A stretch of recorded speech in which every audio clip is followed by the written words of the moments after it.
이와 같이 성령도 우리의 연약함을 도우시나니 우리는 마땅히 기도할 바를 알지 못하나 오직 성령이 말할 수 없는 탄식으로 우리를 위하여 친히 간구하시느니라.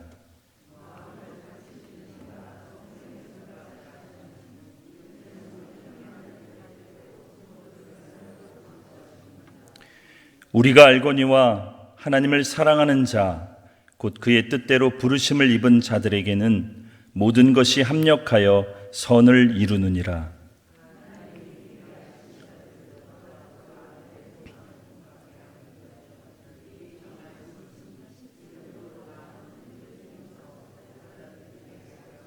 함께 읽겠습니다. 또 미리 정하신 그들을 또한 부르시고 부르신 그들을 또한 의롭다 하시고 의롭다 하신 그들을 또한 영화롭게 하셨느니라. 아멘. 오늘 읽은 본문의 말씀에서 나타나는 우리는 저와 여러분, 즉 신자들, 성도들을 의미합니다.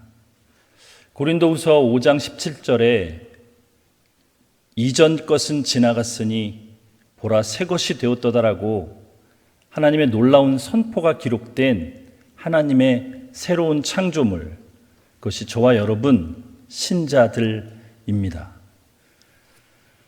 하나님께서 우리를 하나님 없이 살던 죄와 비참함과 절망 가운데서 구원하시기 위해서 예수 그리스도를 우리에게 주셨습니다. 그 생명으로 우리를 그 죄로부터, 하나님 없이 사는 비참함과 절망으로부터 우리를 건져내셨습니다. 여러분, 예수 그리스도의 십자가가 2000년 전 과거의 역사에 기록된 이유는 단 하나입니다. 그 누구도 그 역사의 결과에 대해서 바꿀 수 없고 손댈 수 없게 하기 위하여 우리에게 그렇게 허락하신 것입니다. 그 구원을 받은 사람들이 바로 우리들입니다. 신자라는 말은, 성도라는 말은 그래서 놀라운 감격이고 놀라운 축복이고 놀라운 특권입니다. 그런데 우리가 신자가 되어서 이 땅을 살아가는데 그 살아가는 현실은 그렇게 녹록하지가 않습니다. 이전에 하나님 없이, 구원받기 전에 살았던 삶이 하나님 없이 사는 죄악된 삶이라는 것을 깨달았음에도 불구하고, 하나님의 뜻을 우리가 잘 알았음에도 불구하고 그 뜻을 온전히 살아내지 못하는 우리의 연약함을 발견하게 됩니다. 말씀을 들을 때에, 기도할 때에 하나님 앞에 다시 한번 결심하며 결단하며 이렇게 살겠습니다라고 외치지만 며칠 가지 못하는 우리의 나약함을 발견하게 됩니다. 하나님께서 우리를 구원하시고 교회로 불러 모으셨는데, 에베소서 4장에 보면 하나님께서 우리를 교회로 부르신 유일한 목적은 성령께서 우리를 하나 되게 하셨으니 하나 되게 하신 것을 힘써 지키라는, 사랑하고 서로 그 안에서 성장되기를 바라는 하나님의 놀라운 바람 때문이었다는 것을 우리가 알게 되었음에도 우리는 교회로 모여서 아직도 여전히 옛 율법적 사고, 이분법적 사고에 사로잡혀서 옳고 그름을 이야기합니다.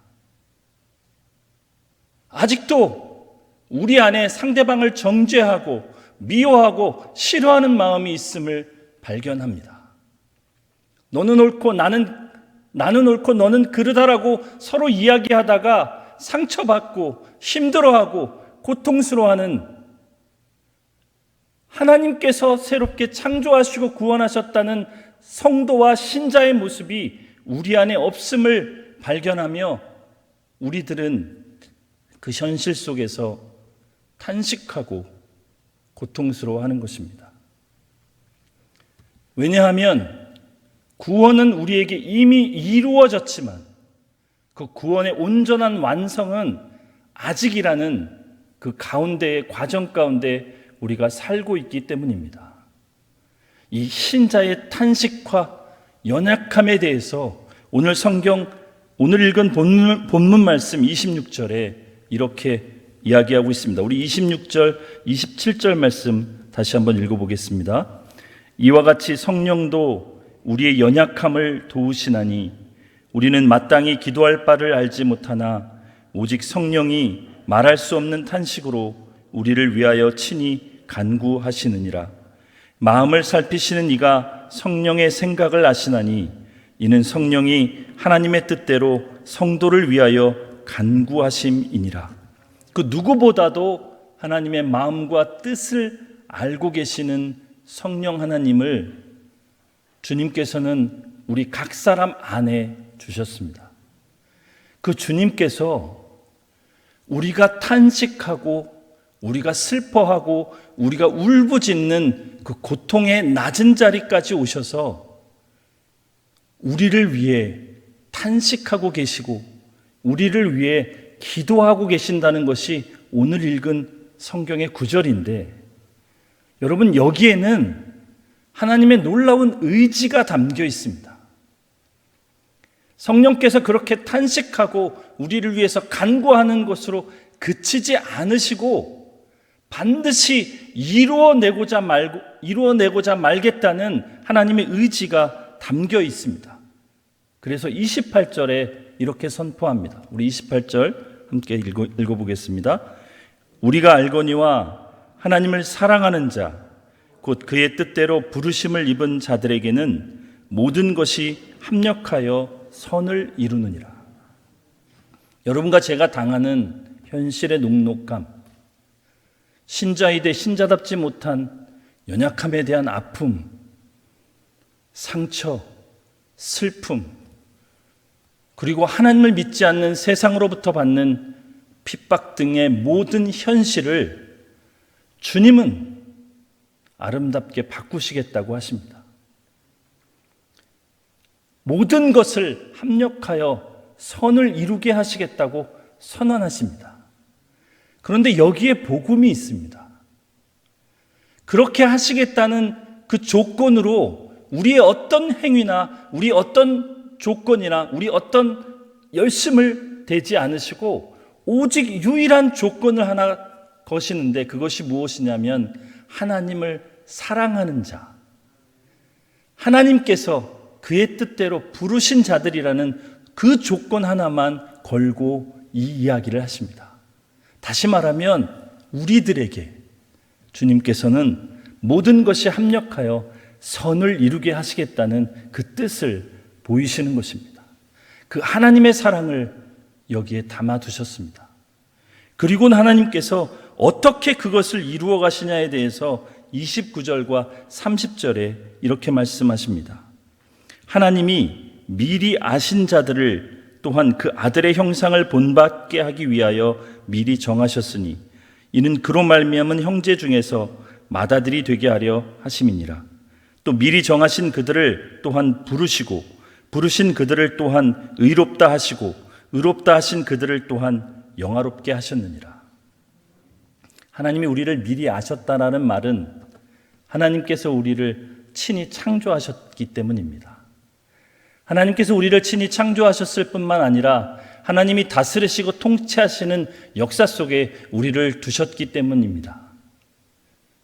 그런 우리가 하나님 없이 살아가는 그 비참함 가운데 있는 것을 하나님이 슬퍼하시며 그런 우리를 하나님이 택하시고 부르셨기 때문에 오늘 본문은 미리 정하셨다라고 이야기합니다.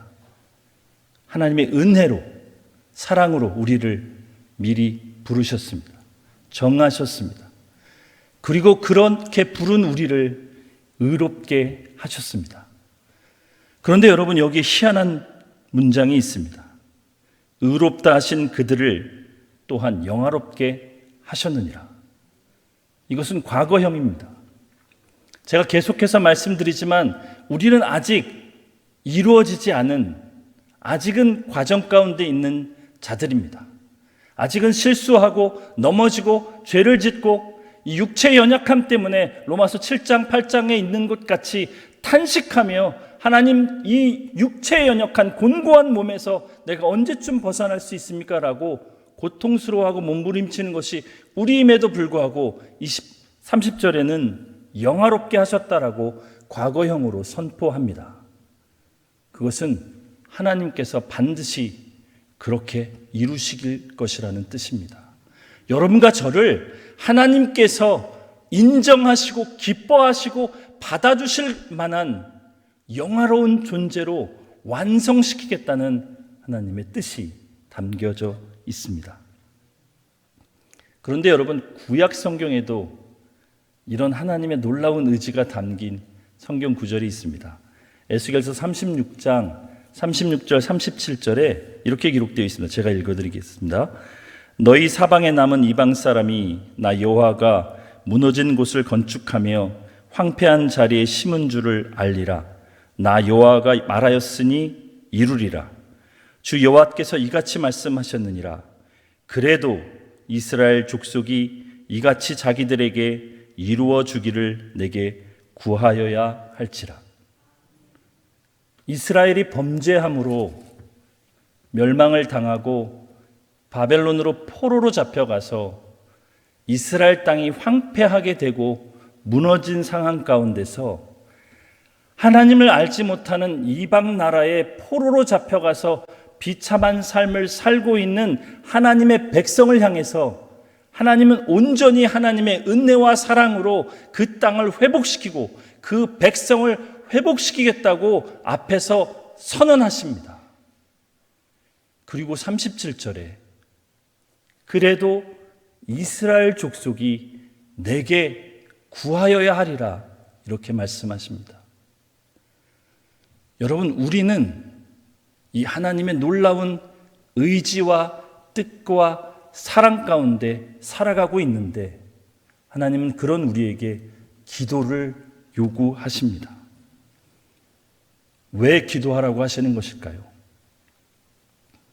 우리가 기도하지 않아도 하나님은 그 뜻을 이루실 거고 하나님은 그 일을 멈추지 않으실 거고 하나님은 그 정해놓으신 것들을 반드시 이루어 나가실 터인데 하나님의 사랑하는 백성을 향하여 그래도 구하여야 한다고 이야기하십니다.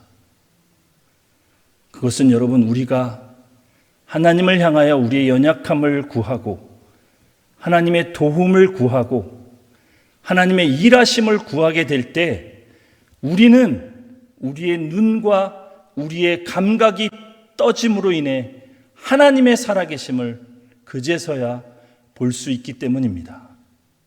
많은 사람이 고통스럽다고 이야기하는 이 코로나 상황에서 멀리 다른 타국에서 그리스도인이라는 이유만으로 박해를 받고 사형을 당하게 됐다는 그 비참한 현실 앞에서 아무것도 할 수 없는 우리의 연약함 가지고 하나님께 고통스럽게 울부짖는 우리를 향해 하나님은 그러니 기도하라고 이야기하십니다. 그것이 전부가 아니라고 이야기하십니다. 하나님은 그 안에서 일하시고 역사하시고 사랑을 베푸셔서 하나님의 놀라운 선하심을 이루어내실 것입니다. 그 역사에, 그 하나님의 일하심에 여러분과 저를 초대하십니다. 여러분, 기도는 그래서 우리 성도들만 할 수 있는 놀라운 일입니다. 하나님 앞에 아버지라고 우리가 나아갈 때 그 어떤 상황 가운데서 주님은 우리를 들으십니다. 그리고 주님의 일하심을 우리에게 보여주십니다. 그럴 때야 우리가 비로소 오늘 우리가 당하는 현실을 견디어내고 올바로 직시하고 하나님의 뜻을 이루며 살아갈 수 있는 존재가 될 수 있기 때문입니다. 사랑하는 여러분, 우리가 느끼고 보고 경험하는 현실이 전부가 아님을 기억하십시오. 이 현실에 보이지 않지만 느낄 수 없지만 그 살아계신 하나님이 함께 하심을 기억하십시오. 우리가 울부짖고 탄식하며 상한 심령과 통회하는 마음으로 하나님 앞에 나아갈 때 하나님은 그 놀라운 선하심과 사랑으로 우리와 함께 일하실 것입니다. 기도함으로 그 주님을 발견하시고 그 주님의 사랑하심을 경험하는 저와 여러분 되시기를 예수님의 이름으로 축복합니다. 기도하겠습니다. 하나님 아버지, 그렇습니다. 우리가 우리 자신을 바라보고 우리의 현실을 바라보면 그저 연약함과 통곡만이 남을 뿐인데, 주님 오늘 우리에게 말씀하여 주십니다. 그것이 전부가 아니다.